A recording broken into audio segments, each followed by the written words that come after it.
प्रिय विद्यार्थियों, पिछली कक्षा के व्याख्यान के क्रम में ही आज का भी व्याख्यान है। पिछली कक्षा में हमने कामायनी में छायावाद के अनुभूति पक्ष की बात की थी। आज की कक्षा में हम कामायनी में छायावाद के अभिव्यक्ति पक्ष की बात करेंगे। इसको हम 6 बिंदुओं के अंतर्गत बांट सकते हैं। पहला बिंदु है चित्रात्मक भाषा, दूसरा है प्रतीकात्मकता, तीसरा बिंदु है लाक्षणिकता, चौथा बिंदु नादात्मकता, पांचवा नवीन अलंकार और छठा बिंदु है नवीन छंद योजना। इन 6 बिंदुओं के अंतर्गत हम अपनी आगे की बात करेंगे।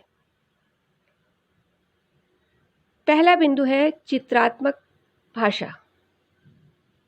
विद्यार्थियों, अभी तक के अपने अध्ययन के आधार पर आपको यह स्पष्ट हो गया होगा कि प्रसाद जी ने कामायनी में चित्रात्मक भाषा का प्रयोग किया है, जिसमें भावों के अनुकूल और अनुभूति के अनुकूल शब्दों का ही प्रयोग किया गया है। इसके अतिरिक्त प्रसाद जी ने वस्तुस्थिति और मनोभावों के सशक्त और सजीव बिंब भी प्रस्तुत किए हैं। इसी संदर्भ में प्रलय का वर्णन उल्लेखनीय माना जाएगा, जहां भाषा में एक विशिष्ट एवं असीम आकर्षण विद्यमान मिलता है। हाहाकार हुआ क्रंदन में, कठिन कुलिश होते थे चूर, हुए दिगंध बधिर भीषण रव, बार बार होता था क्रूर, दिग्दाहों से धूम उठे या जलधर उठे क्षितिज तट के, सघन गगन में भीम प्रकंपन, झंझा के चलते झटके। इस प्रकार ये स्पष्ट हो जाता है कि कामायनी में प्रसाद जी ने ऐसे ही अनेक गद्यात्मक चित्रों की रचना की है, जिससे कि चित्रोपम भाषा का सौंदर्य स्पष्ट हो जाता है। दूसरा बिंदु है प्रतीकात्मकता। प्रसाद जी ने कामायनी में अनेक नए प्रतीक निर्मित किए हैं, जो मानव के सूक्ष्म मनोभावों, उसकी चेष्टाओं, वस्तुओं और पदार्थों के बिंब प्रस्तुत करने में नितांत ही सक्षम रहे हैं। प्रसाद जी ने अप्रस्तुत के द्वारा प्रस्तुत की अभिव्यंजना में इन सभी प्रतीकों को अभिव्यक्त किया है। प्रतीकों की सुंदर योजना के कारण कामायनी अत्यंत ही आकर्षक महाकाव्य, उल्लेखनीय महाकाव्य बन गया है। प्रसाद जी ने काम सर्ग में यौवन का निरूपण करते हुए वसंत के प्रतीक द्वारा यौवन के आगमन का सजीव चित्रण इस प्रकार किया है। मधुमेह वसंत जीवन वन के, वह अंतरिक्ष की लहरों में, कब आए थे तुम चुपके से रजनी के पिछले पहरों में। अगला बिंदु है लाक्षणिकता।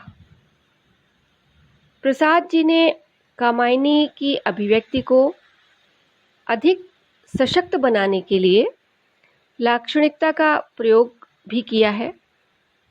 उन्होंने माधुर्य की दृष्टि से लक्षणा के व्यवहार को ही अधिक उपयुक्त माना, और यही कारण है कि कामायनी में सबसे अधिक लाक्षणिक प्रयोग मिलते हैं। इसी संदर्भ में विरह से व्याकुल श्रद्धा की दयनीय दशा का मर्मस्पर्शी चित्रण देख सकते हैं। कामायनी कुसुम वसुधा पर पड़ी, न वह मकरंद रहा। एक चित्र बस रेखाओं का, अब उसमें है रंग कहाँ। वह प्रभात का हीन कला शशि, किरण कहाँ चांदनी रही। वह संध्या थी रवि शशि तारे, ये सब कोई नहीं जहां। अगला बिंदु है नादात्मकता। कामायनी में प्रसाद जी ने नाद सौंदर्य की भी सृष्टि की है और उसके प्रयोग से उसे अत्यंत आकर्षक बना दिया है, जिससे कि पदार्थों की ध्वनि और उनके नाद को स्पष्टतः सुन सकते हैं। चितिमय चिता धधकती अविरस, महाकाल का विषम नृत्य था। विश्व रंध्र ज्वाला से भरकर करता अपना विषम कृत्य था। अगला बिंदु है नवीन अलंकार योजना। विद्यार्थियों, छायावाद ने 3 नवीन अलंकारों का, जो है मानवीकरण, विशेषण विपर्यय तथा ध्वन्यार्थ व्यंजन, इन 3 अलंकारों का छायावाद ने प्रचार प्रसार किया है। मानवीकरण अलंकार के अंतर्गत भावनाओं में मानव गुणों या मानवीय अंगों के कार्यों का आरोपण होता है और प्रसाद जी ने कामायनी में लज्जा सर्ग के अंतर्गत लज्जा मनोभाव को एक सुंदर नारी के रूप में चित्रित किया है। इस चित्रण में उन्होंने मानवीकरण अलंकार का सुंदर प्रयोग किया है। देखिए, संध्या की लाली में हस्ती, उसका ही आश्रय लेती सी, छाया प्रतिमा गुनगुना उठी, श्रद्धा का उत्तर देती सी। कामायनी में विशेषण विपर्यय अलंकार का भी प्रयोग मिला है। प्रसाद जी ने इसके अलावा ध्वन्यार्थ व्यंजना अलंकार का प्रयोग भी बहुत ही सजीवता के साथ किया है।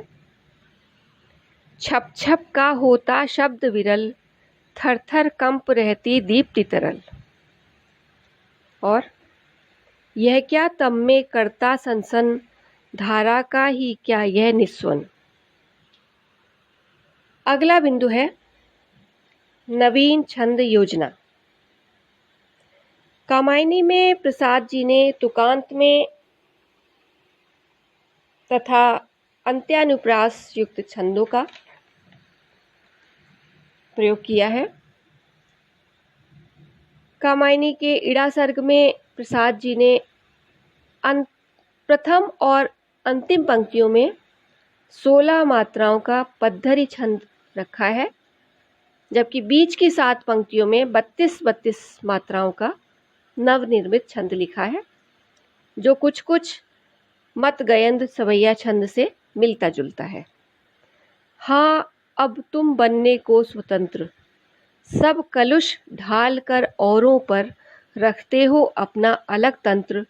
द्वंद्वों का उद्गम तो सदैव शाश्वत रहता वह एक मंत्र। डाली में कंटक संग कुसुम, खिलते मिलते भी है नवीन। इसी तरह कामायनी के अंतिम सर्ग आनंद में भी प्रसाद जी ने एक नवीन छंद का प्रयोग किया है, जो पूर्णतः स्वनिर्मित है। इसी छंद का प्रयोग उन्होंने आंसू महाकाव्य में भी किया है। इसमें 14 मात्राओं के विराम से 28 मात्राएं कुल होती हैं। उदाहरण देखिए, गूंजते मधुर नुपुर से, मदमाते होकर मधुकर, वाणी की वीणा ध्वनि सी, भर उठी शून्य में झिलकर। इस प्रकार अपने समग्र अध्ययन के आधार पर यह स्पष्ट हो जाता है